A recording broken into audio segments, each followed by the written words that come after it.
การแข่งขันบานเตะมิตรภาพ FIFA International Friendly Match ในวันอาทิตย์ที่ผ่านมาก็คือวันที่17เดือน11 2024ระหว่างทีมชาติลาวและทีมชาติไทยถือว่าเป็นศึกแห่งศักดิ์ศรีก็ว่าได้สำหรับ2ชาตินี้ในเวลาการแข่งขันแม่น 19:30 น.สนามกีฬาที่ใช้แข่งขันแม่นสนามกีฬาธรรมศาสตร์สเตเดียมที่ประเทศไทย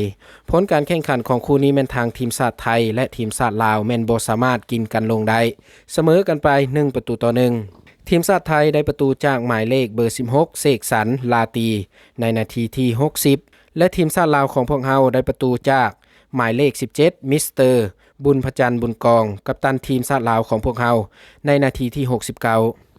หลังจากจบเกมการแข่งขันนัดนี้ผ่านไปถือว่าทีมชาติลาวของพวกเฮาก็ถือว่าเฮ็ดได้ดีแต่ว่าก็อยากฝากอีกประมาณ 2-3 จุดเพื่อให้ทีมชาติลาวของพวกเฮาแก้ไขอันที่1ก็ถือว่าแม่นเรื่องพละกำลังก็ยังให้นักกีฬาทีมชาติลาวของพวกเฮาฟิตให้เต็มร้อยอันที่2ก็คือว่ายังให้ทีมชาติลาวของพวกเฮานี้มีการโต้บานแบบบ่ให้มีการเก่งถือว่าการพบกับทีมชาติไทยในมื้อนี้ถือว่าเห็นหลายๆจังหวะก็ถือว่ายังมีการเก่งหรือว่ายังมีความย้านกลัว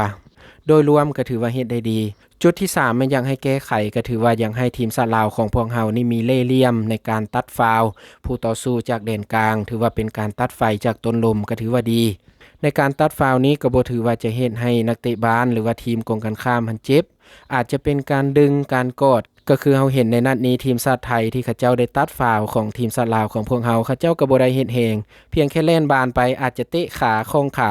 ดึงแขนดึงเสื้อก็ได้ฟาวล์ถือว่าเป็นการเสียการทรงโตไปแล้วถือว่าขอฝากไว้สำหรับทีมชาติลาวของเฮาในจุดนี้หลังจากจบนัดนี้ผ่านไปก็ถือว่ามีนักข่าวและก็แฟนบาลหลายๆคนจากฝั่งไทยถือว่าเขาเจ้าบ่มีความพอใจกับผลการแข่งขันที่ทีมชาติไทยเสมอกับทีมชาติลาว1-1นี้เฮาจึงได้มาคัดเลือกเบิ่งข้อมูลข่าวสารจากสยามสปอร์ตถือว่าเป็นข้อมูลข่าวสาร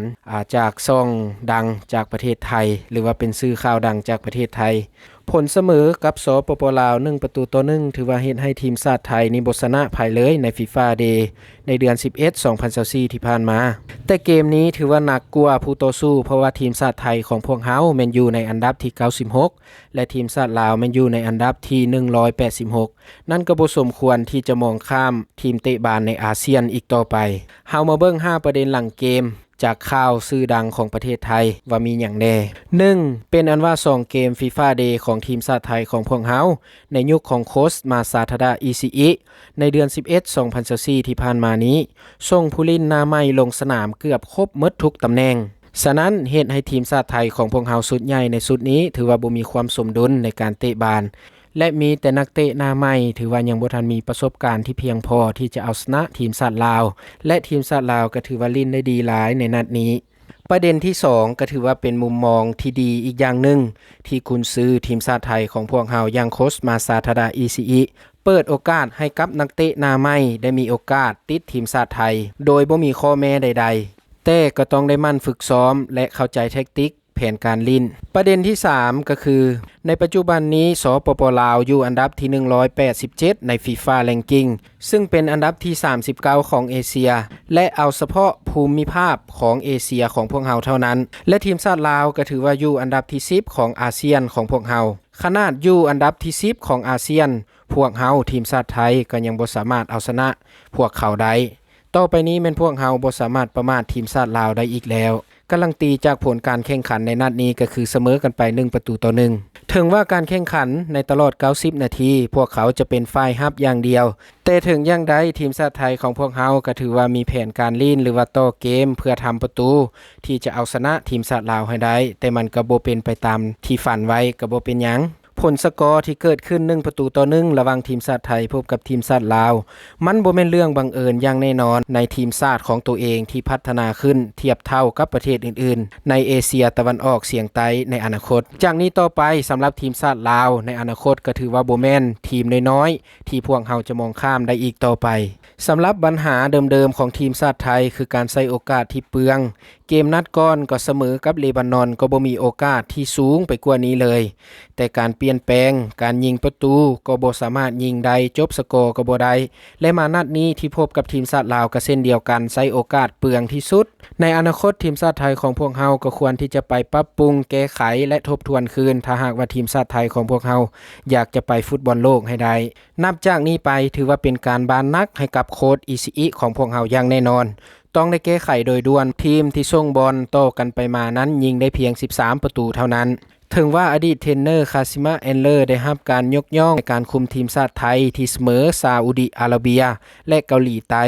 ซึ่งเป็น2บิ๊กใหญ่ของเอเชียแต่นั่นก็เพราะว่ามาจากการวางแผนแท็กติกที่รัดกุมจนฝ่ายตรงกันข้ามนั้นบ่สามารถเจาะแนวรับของพวกเฮาได้และในนัดนี้ที่เสมอกับทีมชาติลาวทีมชาติไทยของพวกเฮามีโอกาสถึง16ครั้งโดยการยิงเข้ากรอบเพียงแต่5ครั้งซึ่งมันบ่น้อยและบ่หลายจนเกินไปจากโอกาสทั้งหมดที่มี